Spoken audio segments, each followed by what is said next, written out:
क्यों आपने ठान लिया कि हम शादी नहीं करेंगे? आप तो शादी करके भी मान्यवर कांसीराम साहब के विचारों पर चल सकते थे, पार्टी के लिए काम कर सकते थे। तो क्या ऐसा बात हो गया, कौन सा ऐसा आपके लाइफ में मोटिवेशन मिला कि हम शादी उस नहीं समय इस भारत में 50% पढ़े लिखे लोगों ने साथ दिया था, जिसको बाम सब कहा जाता है, और 50% पढ़े लिखे लोग ने साथ नहीं दिया। फिर भी मानवर कांसीराम साहब जी 4 बार बहन जी को मुख्यमंत्री बनाकर देश में दिखा दिया कि बहुजन शक्ति क्या होता है। कुछ लोग हमारे जो है बहुजन समाज के जो दलाल टाइप के नेता हैं, जो भटका करके बहुजन समाज पार्टी को वोट को कम किए, प्रतिशत कम हुआ है। बहन जी एक मानवर साहब जब शपथ दिलाए थे तो बोली थी कि मैं मरूंगी तो बहुजन के लिए जीऊंगी। सच्चाई बात है कि हमारे जो प्रभारी लोग नियुक्त होते हैं बहन जी के माध्यम से या किसी कार्यकर्ता के माध्यम से, तो प्रभारी लोग जो है 95% जो हैं वो बीएसपी के लिए काम नहीं करते हैं, मिशन के लिए काम नहीं करते हैं, वो सिर्फ अपने पॉकेट के लिए काम करते हैं। नमस्कार, मेरा नाम हरेंद्र बसंत है। बहुजन समाज पार्टी के संस्थापक, युग पुरुष, जननायक मान्यवर कांसीराम साहब के द्वारा जिस प्रकार से बहुजन समाज पार्टी की स्थापना की गई और मनुवाद और सामंतवाद के खिलाफ जिस प्रकार से उन्होंने लड़ाइयाँ लड़ी और उत्तर प्रदेश जैसे बड़े सूबे में बहन कुमारी मायावती को चार बार पूर्ण बहुमत से बहन कुमारी मायावती को मुख्यमंत्री बनाया। और थोड़ी सी और आगे चलकर बात किया जाए तो आपको बता दें कि मान्यवर कांसीराम साहब समाज के लिए, बहुजन समाज के लिए अपना पूरा जीवन निछावर कर दिए और उन्होंने शादियां नहीं की। ठीक उन्हीं के राह पे चल करके एक ऐसा शख्स हैं जो इनका उम्र भी पूछेंगे और जानने की कोशिश करेंगे कि मान्यवर कांसीराम की तरह इन्होंने शादियां नहीं की। तो सबसे पहले नाम बताइए आप सर। सरोज चमार हुआ मेरा नाम। सरोज चमार। चमार कहें लिखे हैं, पहले यही जवाब दीजिए। नाम बताने के बाद लोग पूछते हैं किस जाति के हैं, तो हम एक ही बार में बोल देते हैं जाति, नाम और जाति। आपका उम्र बताइए पहले। मेरा 41 साल होने वाला है 2 अप्रैल को। जी। आपके बारे में पूरे ज़िले में चर्चा है कि आप मान्यवर कांसीराम साहब के विचारधारा पे चल करके आपने भी ये निर्णय लिया है कि शादियां हम नहीं करेंगे, आजीवन कुंवारे रहेंगे। कब से ये मोटिवेशन कहाँ से मिला? ये सत्य है कि गलत है? पहले इसको पहले बताइए। सही है, क्योंकि मैं 1998 में मानवर साहब और बहन जी का नाम विशेष स्तर पर सुना और 2003 से मैं मानवर साहब का जीवनी लगभग 3 बार पढ़ा। उसी समय से मेरे माइंड में आ गया कि मानवर साहब के कुछ बताए हुए रास्ते, उनके उस त्याग के पेशवा को देखकर कुछ कदम तो चला जाए। उसी समय से मैं पार्टी के लिए, समाज के लिए समर्पित होकर काम कर रहा हूँ। तो क्यों आपने ठान लिया कि हम शादी नहीं करेंगे? आप तो शादी करके भी मान्यवर कांसीराम साहब के विचारों पर चल सकते थे, पार्टी के लिए काम कर सकते थे। तो क्या ऐसा बात हो गया, कौन सा ऐसा आपके लाइफ में मोटिवेशन मिला कि हम शादी नहीं करेंगे? बिल्कुल बहुजन महापुरुषों ने शादी कर कुछ अपने बच्चों और पत्नियों के लिए नहीं कुछ सुख दे पाए। उनसे मुझे सीख मिला कि मानवर साहब उसी तरह से अगर शादी किए होते तो कुछ बच्चों और पत्नी में समय देने के बाद समाज में इतना समय नहीं देते, और उसी आधार पर कि निस्वार्थ होकर के पूरी समय महीने के 30 दिन तो नहीं दे पाता है, लेकिन प्रयास करता है कि महीने के 30 दिन समय देकर समाज में काम किया जाए। इसी वजह से मैंने अभी तक शादी नहीं किया। तो आपने इसकी कब से शुरुआत किया था, कब से मोटिवेशन मिला था, इसकी बताइए। हमको 1998 में मिला था नाम मानवर साहब और बहन जी का, और मैं 2003 से इस मिशन मूवमेंट में मैं लग गया। 2003 से और आज 2024 चल रहा है, 2025 चल रहा है। अब तक के राजनीति में क्या अंतर देखें आप बहुजन समाज पार्टी के अंदर? पहले जैसा है या फिर गिरा हुआ ग्राफ? क्योंकि लोग कहता है कि आज उनका ग्राफ गिर गया, और सच्चाई भी है कि एक भी उनका जो है लोकसभा में कोई सांसद नहीं है। बहुजन समाज पार्टी एक मिशन पहले है, बाद में पार्टी है। लेकिन जब मानवर साहब साइकिल से चलते थे तो पूरे भारत में कहीं 2 विधायक, कहीं 4 विधायक, कहीं 2 MLA, कहीं 2 सांसद, कहीं 24 सांसद उत्तर प्रदेश की धरती पर बनाए साइकिल चल करके। उस समय भी समाज साथ में था, आज भी समाज में साथ में है। उस समय इस भारत में 50% पढ़े लिखे लोगों ने साथ दिया था, जिसको वाम सब कहा जाता है, और 50% पढ़े लिखे लोग ने साथ नहीं दिया। फिर भी मानवर कांशीराम साहब जी 4 बार बहन जी को मुख्यमंत्री बनाकर देश में दिखा दिया कि बहुजन शक्ति क्या होता है।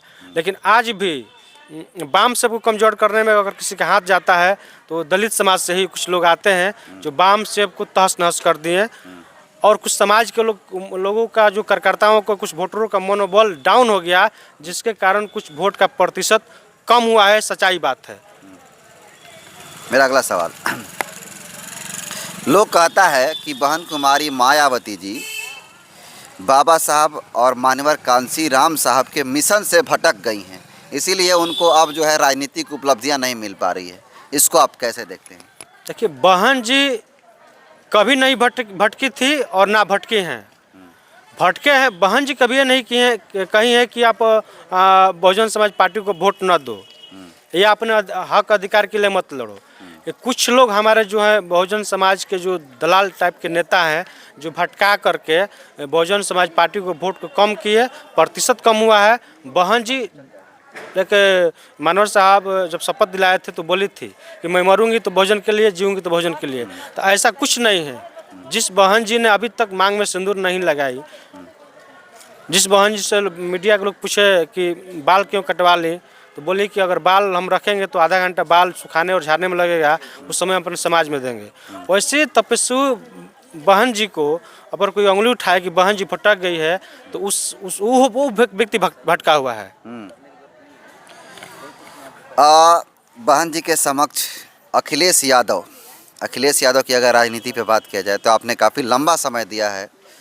बहन कुमारी मायावती जी ने 11 जिलों को बहुजन महापुरुषों के नाम से बनाया था, जिसमें से 9 जिलों को अखिलेश यादव जब मुख्यमंत्री थे उसको चेंज कर दिए, और आज अखिलेश यादव अम्बेडकरवादी बनते फिरते हैं और बाबा साहब की बात करते हैं।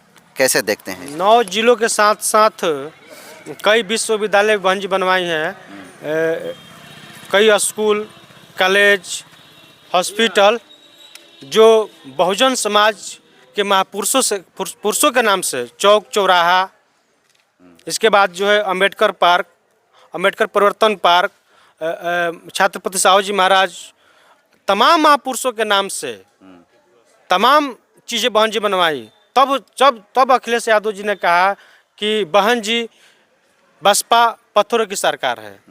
जब बहन जी महापुरुषों के समान में काम कर रही थी, बहुजन महापुरुषों के समान में बहन जी मैदान में थी, तब सपाई लोग ने और अखिलेश यादव ने कहा कि पत्थर वाली सरकार, और पत्थर वाली सरकार बता करके कुछ हमारे दलित भाइयों को भटका करके, कुछ बहुजन भाइयों को भटका करके सरकार 2007 से जो 12 चल रहा था उसको गिराने का काम किया अखिलेश यादव जी। और जब गठबंधन में लोग आए तो संविधान लेकर घूम रहे थे। अरे उस समय कहाँ थे अखिलेश यादव जी? जो विधानसभा में जब पदोन्नति में आरक्षण की बात चल रहा था तो सपाई भाइयों ने बिल को फाड़ दिया था।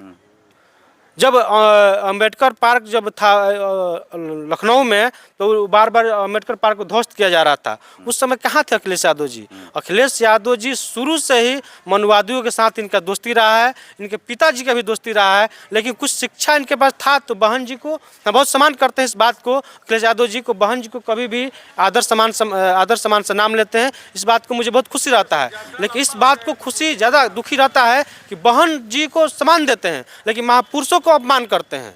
इस बात से मुझे बहुत ज़्यादा दुख रहता है। अगर इनको बहुजनों के समान में आना है तो बहन जी को अपना बड़े मान करके मान सम्मान जनक सीटें दे करके गठबंधन में लेना चाहिए। तेजस्वी यादव जी और लालू यादव की भी गठबंधन में लेना चाहिए। लेकिन ये लोग जो गठबंधन का जो अगुआ थे नीतीश कुमार जी, गठबंधन का, उनको लोग भी दरकिनार कर दिए, तो बहन जी को कहाँ से गठबंधन में ले लेते? इनको भाजपा को नहीं हराना था, इनको बहन जी को हराना था, ताकि बहन जी का वोट लेकर के हम अपना एमएलए और एमपी बना लें, और समाज से इनको कोई लेना देना नहीं है। मीडिया, देश का मीडिया कहते रह गया कि बीजेपी तभी हारेगा जब बहन मायावती जी गठबंधन में आएंगी, क्योंकि 2 से 2.5 करोड़ बहन जी के पास वोट था, वो वोट नहीं प्लस हुआ तो महागठबंधन चुनाव हार गया। अच्छा, एक और सवाल लेना चाहेंगे। आपने काफ़ी लंबा राजनीति किया और आप होल टाइमर कार्यकर्ता भी हैं बहुजन समाज पार्टी के।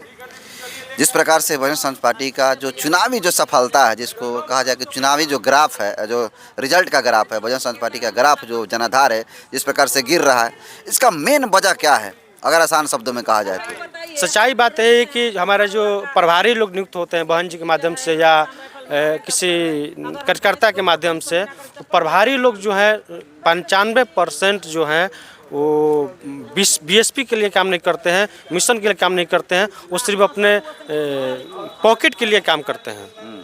इसी कारण से बीएसपी का जनाधार कुछ घटा है। जिस दिन अगर प्रभारियों को सबक सिखा दिया जाएगा बहन जी के माध्यम से या कार्यकर्ताओं के माध्यम से, प्रभारी जिस दिन सुधर जाएंगे उस दिन बीएसपी पुनः फिर 24% वोट पे आ जाएगी। आप बीएसपी के कार्यकर्ता नेता होकर के भी आप बीएसपी के लोगों का बुराई कर रहे हैं। सच्चाई बात है, बीएसपी के कार्यकर्ता में कमी नहीं है, वोटरों में कमी नहीं है, लेकिन मुख्य रूप से जो प्रभारी जो बनकर आते हैं, अपने आप को प्रभारी मानते हैं कि प्रभारी हैं और समांती विचारधारा से जो लोग क्षेत्र में कार्यकर्ताओं से व्यवहार करते हैं, उसके चलते कार्यकर्ता घर बैठा है, वोटर सुस्त हो गया है।